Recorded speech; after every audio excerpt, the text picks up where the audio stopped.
Entre nous, c'est votre édition quotidienne, bien sûr, votre magazine quotidien. Et dans cette édition et dans les éditions de Entre nous, on parle souvent d'art culinaire, de bouffe, de nourriture, de régime, etc., etc. Et aujourd'hui, eh bien oui, on a Yannick Anton du Cordon Bleu. Bonjour Yannick. Yannick, je vais vous demander pour commencer, un chef exécutif, ça fait quoi? À part de cuisiner, évidemment. Ça fait plein de choses. C'est l'essentiel de cuisiner, mais tout à fait. Je suppose qu'elle doit faire d'autres choses. Évidemment, il y a toute la partie en fait administration, toute la gestion des employés, de la nourriture au niveau des achats. Donc c'est quand même assez... ça nous tient occupés toute la journée. Alors votre journée commence quand? Elle commence vers 9h, 9h30 le matin. Je pensais que vous alliez me dire vers 4h, le temps de se préparer. Le matin? Non, quand même, je dors un peu quand même. Non, elle commence vers 9h, 9h30 le matin, puis je finis vers à peu près 10h, 11h le soir. Ça fait des longues journées. Ah oui, c'est comme je vous dis, ça vous tient occupé. C'est très varié par ailleurs, c'est ça? Est-ce que vous allez souvent dans les marchés acheter vos légumes, ça m'arrive, vos aliments, bien sûr. etc. Souvent, on va dans le marché, on regarde un peu ce qui se passe. On travaille très proche avec les producteurs, évidemment. C'est très, très important.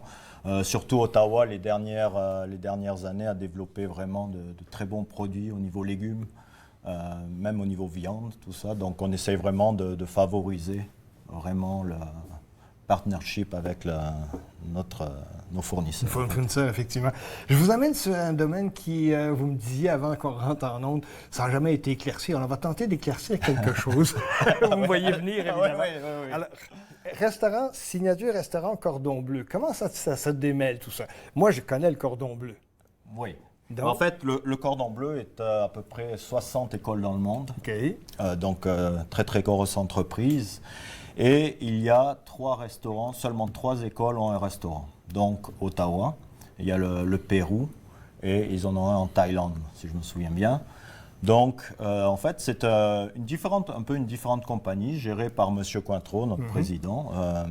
Mais c'est une équipe en fait de professionnels qui sert en fait journalièrement. Finalement, le restaurant en tant que tel, ça sert d'école complémentaire, non? Ou parce que vous apprenez aux gens comment l'art culinaire et après ça, ils se mettent à exécuter sous votre direction. En fait, ce qui se passe, c'est que... On va essayer de vous mêler des mêmes. C'est ça, là, vous commencez à mélanger. Là. Non, en fait, ce qui se passe, c'est que les étudiants, dans leur niveau supérieur, donc le dernier niveau avant qu'ils finissent, passent 2 à 3 fois au restaurant, en fait.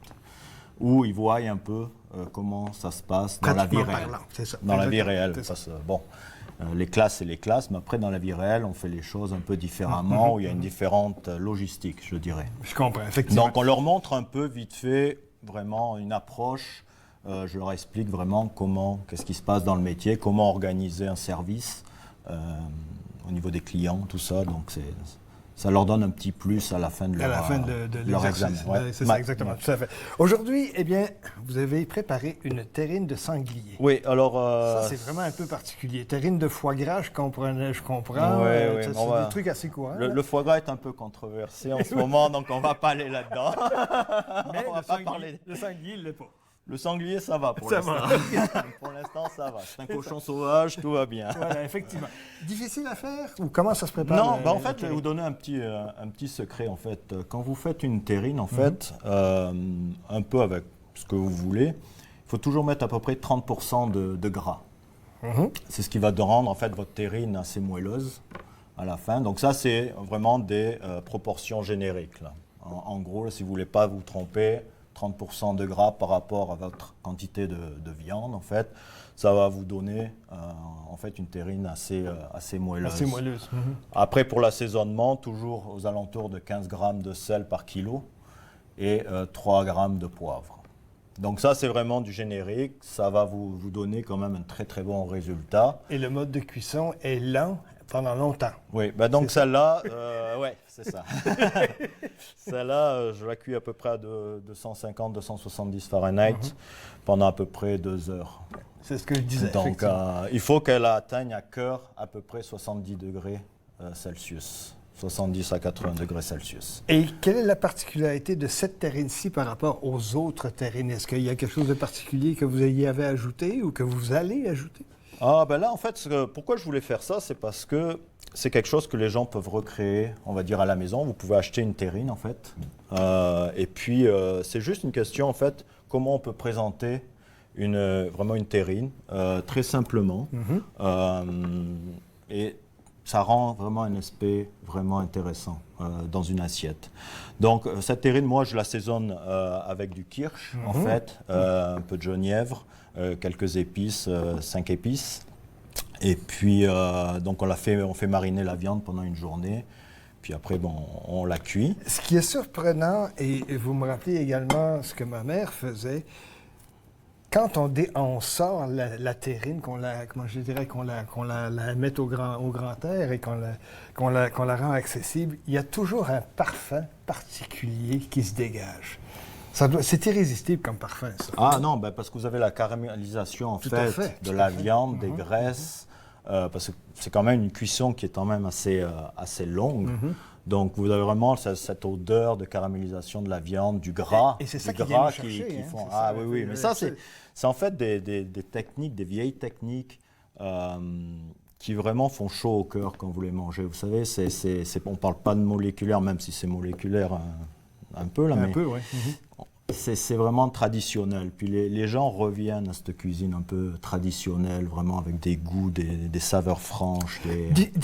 Difficile d'en manger une petite quantité aussi. Une fois qu'on a le goût dans la bouche, c'est difficile de... Ça, comme me dit, on va peut-être pas parler de régime aujourd'hui. Non, okay. je ne vais pas l'intention, mais simplement pour signaler à ceux et celles qui nous écoutent, bien sûr, que ça attise le goût, ça attise la salive. Ah, ben, c'est sûr que, on va dire, le gras... C'est ce qu'il y a de meilleur. C'est ce qu'ils disent aussi, effectivement, tout à fait. Peut-être pas, mon docteur va peut-être pas être d'accord à ce que je suis en train de dire, mais bon. C'est possible, effectivement. Bien, écoutez, on va faire une petite pause. On va commencer à dresser, bien sûr, cette terrine-là.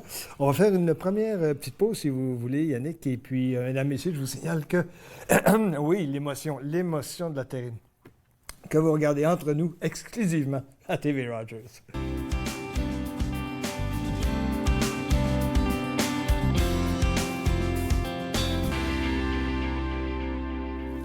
De retour entre nous, bien entendu, après cette petite pause, toujours avec Yannick Anton du restaurant Le Cordon Bleu. Et Yannick, rapidement, si on l'a vu à l'écran, bien sûr, le dressing, comme on dit ça, la préparation, la présentation, justement, de la terrine. Qu'est-ce que vous y avez ajouté? Le bloc, c'est quoi? En fait, j'ai ajouté une petite brioche qu'on a fait juste saisir dans un peu de beurre.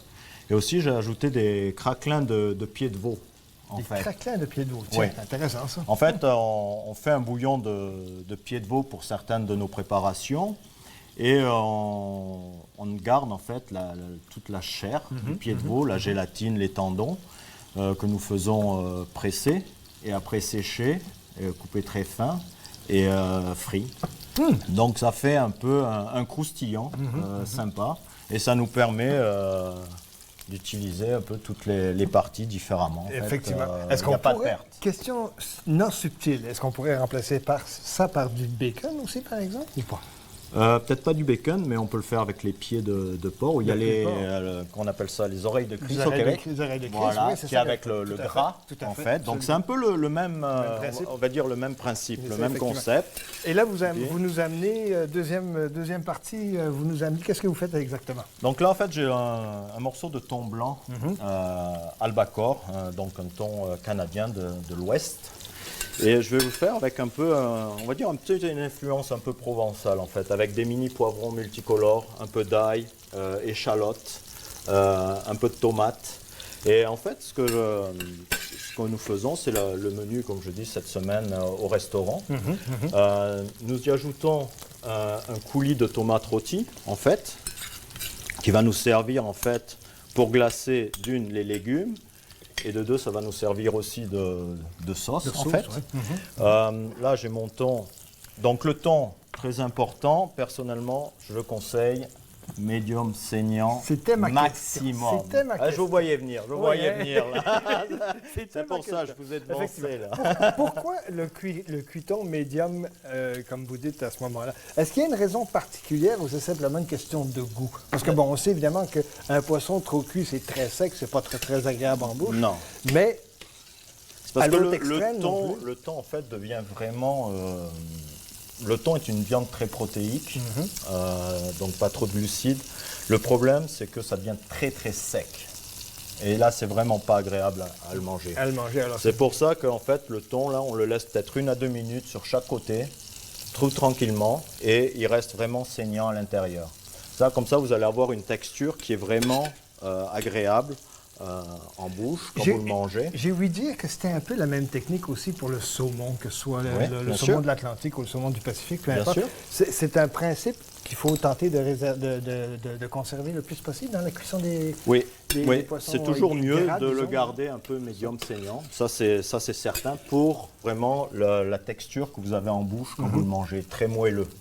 Plus c'est cuit, ben c'est en fait comme une viande aussi. Oui, c'est plus ça, vous exactement, cuisez votre c'est ça. viande, plus dur et difficile à manger elle est. Donc, c'est vraiment le même principe. Et on peut remarquer que c'est assez rapide, effectivement. Oui, Vous l'avez non. mis 30 secondes avant qu'on revienne en onde, et puis bon, là, c'est prêt à ce moment-là. Alors donc, c'est extrêmement rapide. Il y a une façon particulière, même si on n'est pas rendu tout à fait là, une façon particulière de couper justement le poisson ou le thon pour le mettre dans l'assiette, ou est-ce qu'on le met en en fait, bloc? je vais le faire. Là, en fait, je vais le couper un peu, on va dire, en triangle, on va dire, pour faire en fait une présentation un peu, on va dire, un peu sympa. Donc, en fait, les légumes avec ce jus de tomate rôti, je les ai liés un peu avec un beurre aux herbes, donc un beurre qui a été fait avec du persil, du thym, un peu de romarin. Donc, c'est juste pour ajouter aussi un autre goût. Comme je dis, c'est un peu une recette provençale, en fait. Donc, j'ai mon thon. OK, donc comme je dis, je vais le Regardez, couper. mesdames, messieurs, la technique, c'est vraiment Donc, intéressant. vous avez vraiment le Ah oui. centre, vraiment très, on va dire, il est saignant. OK. Je vais le mettre juste comme ça sur mes légumes, très simplement. J'ai une petite salade de fenouil, OK, que nous allons mettre aussi dessus. Donc cette salade de fenouil, je l'assaisonne juste avec un peu d'huile d'olive, un peu le reste de sauce. Le fenouil vient de votre jardin, non loin Ouais, de... non. Non, pas vraiment. Surtout là, maintenant, à cette époque-ci de l'année. Sait-on jamais. Non. Et puis là, j'ai un peu quelques herbes, on va dire, des micro-herbes, en fait, dont on sert beaucoup maintenant dans les restaurants, qui servent, en fait, à agrémenter pour le visuel. Tout à fait. OK, pour le visuel, la présentation. Donc voilà, je vais rajouter un peu de. Ça peut être servi avec quoi? Est-ce que c'est complet comme repas? Là, c'est complet. C'est complet, oui, effectivement. Là, c'est complet. Donc, il n'y a pas nécessité d'ajouter Non. le riz, patates, etc., etc. Tout est là. Si vous voulez, C'est possible. après vous rajoutez un féculent évidemment, Évidemment. comme on dit, riz, pommes de terre ou autre, ou polenta si vous voulez. Mais c'est un plat qui suffit à lui-même comme ça. Là. Et la question qui tue, à savoir, le poisson, doit-on boire un vin rouge ou un vin blanc avec? Là, vous allez me dire, c'est une question de goût. Bon, je vous vois venir aussi. mais, à fait. mais voilà, effectivement. Mais y a-t-il dans la bouche une particularité d'avoir un vin rouge ou un vin blanc avec le thon ou le saumon ou le En poisson? fait, pendant des années, c'était vraiment poisson égale vin blanc. C'est ça. Ça, pendant des années. Et puis, petit à petit, les sommeliers ont commencé à inclure le vin rouge avec certains poissons. Ça dépend principalement aussi de la garniture. OK? Donc, c'est sûr que c'est des vins rouges qui sont légers, évidemment. Donc, vraiment, ça dépend du concept, en fait, de l'assiette au complet. C'est pas spécialement juste le poisson, c'est vraiment... Je peux faire, par exemple, un thon avec une sauce vin rouge, qui est une sauce viande, là. Et ça va très, très bien ensemble. Donc maintenant, vous voyez, mais là, vous pouvez mettre un vin rouge, donc, avec. Parce qu'il y a vraiment la saveur corsée de la sauce, du vin. Donc, le compromis n'est pas nécessairement et uniquement le rosé non plus. Non, c'est ça. c'est ça. Yannick, Anton, un grand plaisir encore de Ça vous m'a fait avoir eu, plaisir. entre nous. Merci pour les superbes recettes, bien sûr. On va déguster ça avec bonheur. Et on va se retrouver très bientôt, sans aucun doute. Définitivement. Ou au Merci Cordon beaucoup. Bleu ou ici. Tout à fait. Merci. Alors, mesdames, messieurs, donc vous regardez Entre nous, bien sûr, exclusivement à TV Rogers.